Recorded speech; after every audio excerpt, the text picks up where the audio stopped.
In 2023, I lost people I genuinely thought would always exist in my life.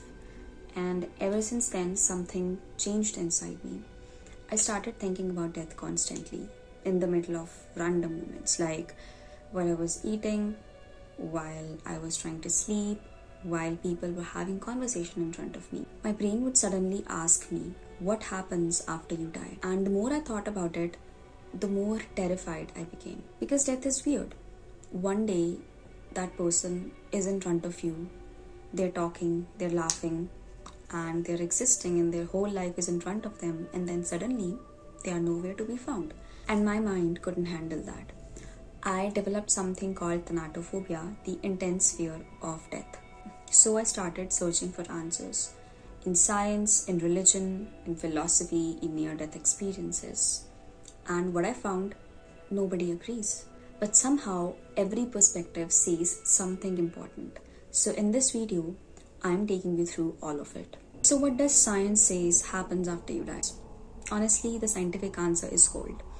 When you die, your heart stops pumping blood, oxygen stops reaching your brain, and within minutes, your brain starts to shut down. Your memories, your personality, your thoughts, everything that makes you you is gone. According to many neuroscientists, consciousness is just the result of brain activity. So when the brain dies, your awareness dies with it. But then I discovered something strange. There are people who technically died and came back, and many of them described similar experiences like floating above their bodies, seeing light, feeling peace unlike anything on earth. Scientists argue that these could just be chemical reactions in a dying brain, but others believe that maybe consciousness is more than just neurons firing inside a skull. And that's where science reaches its limits, because science can explain how the body dies. But the deeper question, whether something remains after, is still a mystery. For thousands of years, humans have feared death, and almost every civilization, culture, religion tried to answer the same question. What's interesting is even though religions are completely different from each other, but most of them agree on one thing: death is not the end. In Islam, death is seen as a transition and not destruction. The body dies, but the soul continues. According to Islamic belief, angels question the soul in the grave about their faith and actions. And one detail I found really fascinating is this. In Islam, death is described as something every soul has already destined to experience, like your death was written before you were born. In Hinduism, the idea is completely different. Death is not the ending of your story, it's just the ending of one chapter. Hindus believe in reincarnation, the soul being reborn into another body after death, and what determines your next life is karma.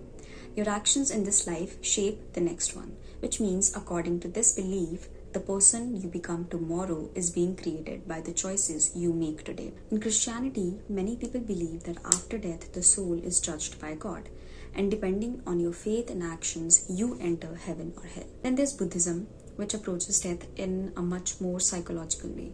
Buddhists believe suffering comes from attachment to people, to identity, to life itself, and death becomes painful because humans desperately want permanence. But here's the part that stayed with me.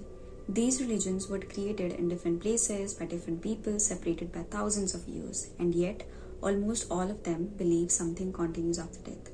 A soul, a consciousness, a journey. Maybe they're all wrong, or maybe humans have always felt that death simply can't be nothing. Philosophy doesn't try to promise heaven. It doesn't try to prove reincarnation. Instead, it asks something much more uncomfortable. Why are humans so terrified of death in the first place? There were philosophers called existentialists, and they believed something completely different. They believed that death is exactly what gives life meaning. Think about it. If humans lived forever, would anything matter? Would you chase dreams, fall in love urgently, care about time? Probably not.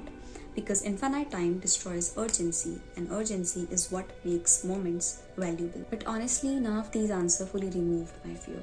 I feel like I feared death since I was a little child because I grew up in a religious home, and ever since I gained my consciousness, I was told that if you do this, you will go to heaven, or if you do this, you will end up being in hell.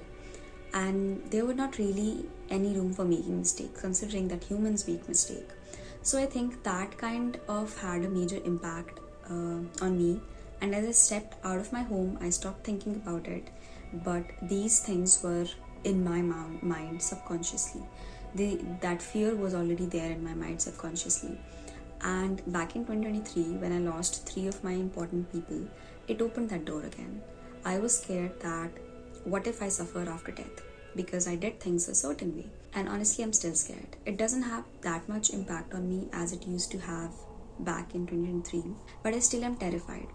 I don't know if I'll ever be able to get over this fear, but one thing I do know is life's gonna end. And if I don't start living it right now, I'll regret it later. Because the scariest thing might not be death, it might be reaching the end and realizing you did not really live at all.